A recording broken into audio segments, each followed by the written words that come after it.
materi memahami kedudukan dan fungsi Pancasila. Adapun pada minggu ini, Ibu akan membahas mengenai subbab 2 pada bab 1, yaitu tentang makna Pancasila sebagai dasar negara dan pandangan hidup. Yang pertama, Pancasila sebagai dasar negara.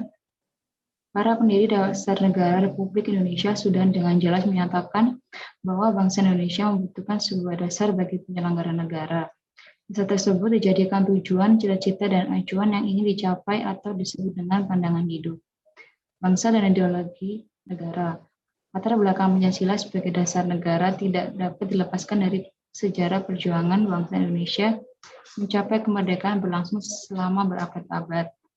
Rumusan Pancasila yang terdapat dalam alinea keempat pembukaan Undang-Undang Dasar Negara Republik Indonesia tahun 1945 secara yuridis konstitusional sah, berlaku, dan mengikat seluruh lembaga negara, lembaga masyarakat, dan setiap warga negara tanpa terkecuali. Rumusan lengkap sila dalam Pancasila telah dimuat dalam Instruksi Presiden Rakyat Indonesia Nomor 12 Tahun 1968, tanggal 13 April 1968. Tentang tata urutan dan rumusan dalam penulisan atau pembacaan pengucapan sila-sila Pancasila sebagaimana tercantum dalam pembukaan Undang-Undang Dasar Negara Republik Indonesia tahun 1945. Penugasan Pancasila sebagai dasar negara sebagaimana terdapat pada pembukaan juga dimuat dalam ketetapan MPR nomor 14.300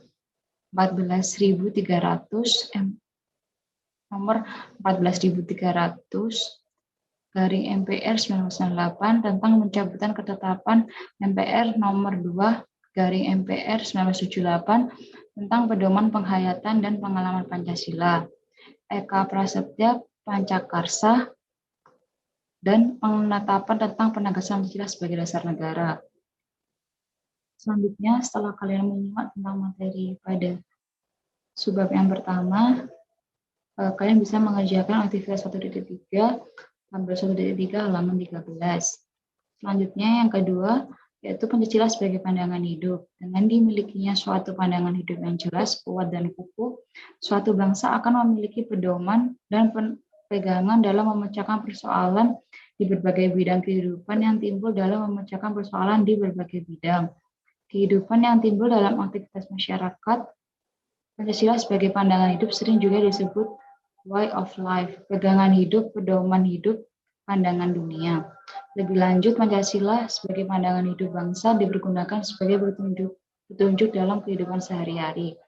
Masyarakat Indonesia, sikap maupun perilaku masyarakat Indonesia haruslah selalu dijiwai oleh nilai-nilai luhur Pancasila.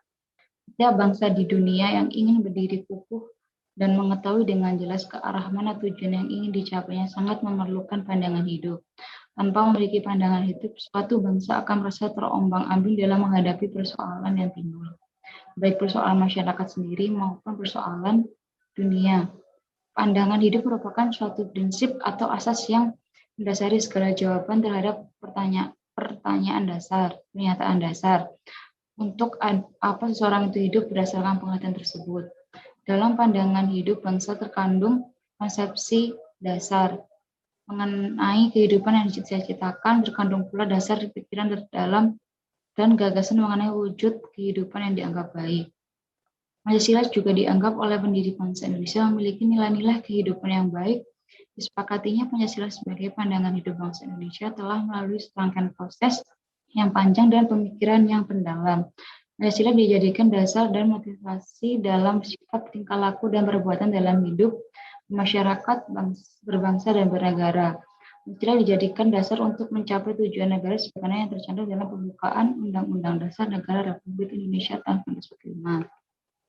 Yang ketiga, arti penting Pancasila sebagai dasar negara dan pandangan hidup yaitu bagi bangsa Indonesia, Pancasila dijadikan sebagai dasar negara dan pandangan hidup untuk mengatur penyelenggaraan negara.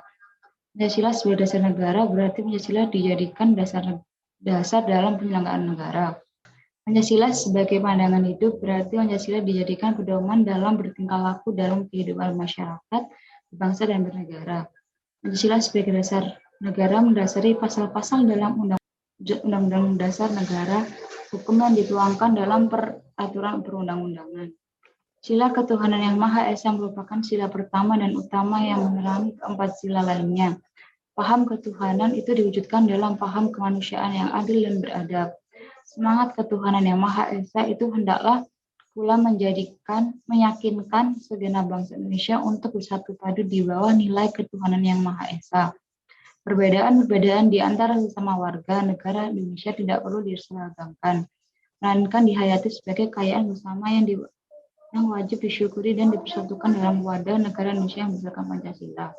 Sesuai dengan pengertian sila ketuhanan yang Maha Esa, setiap manusia Indonesia sebagai rakyat dan warga negara Indonesia diakui sebagai insan beragam berdasarkan ketuhanan yang Maha Esa. Paham ketuhanan yang Maha Esa merupakan pandangan dasar yang bersifat primer yang menjiwai keseluruhan sila-sila dalam Pancasila. Keyakinan atau prinsip ketuhanan yang Maha Esa diwujudkan dalam sila kedua Pancasila dalam bentuk kemanusiaan yang menjamin beri kehidupan yang adil, dan dengan keadilan itu kualitas peradaban bangsa dapat terus meningkat dengan sebaik-baiknya. Dalam kehidupan bernegara, prinsip ketuhanan yang Maha Esa diwujudkan dalam paham kedaulatan rakyat dan sekaligus dalam paham kedaulatan hukum yang saling berjalan satu sama lain. Sebagai konsekuensi prinsip ketuhanan yang Maha Esa, tidak boleh ada materi konstitusi dan peraturan perundang-undangan yang bertentangan dengan nilai ketuhanan yang Maha Esa. Dan bahkan hukum dan konstitusi merupakan perwujudan nilai-nilai luhur ajaran agama yang diyakini oleh warga negara. Kemudian setelah kalian memahami materi yang telah Ibu sampaikan, silakan mengerjakan aktivitas 1.4, tabel 1.4, halaman 17-18. Kurang lebih itu yang bisa Ibu sampaikan. Jika terdapat salah kata, Ibu minta maaf. Dan Ibu harap kalian dapat memahami materi yang Ibu sampaikan dan dapat menyimak penugasan yang Ibu berikan, yaitu tabel di aktivitas 1.3 dan aktivitas 1.4. Yang mana tugas tersebut dapat dikumpulkan melalui Edmodo dan sesuai dengan deadline yang ada di Edmodo. Terima kasih. Sampai bertemu dengan di pertemuan selanjutnya. Wassalamualaikum warahmatullahi wabarakatuh.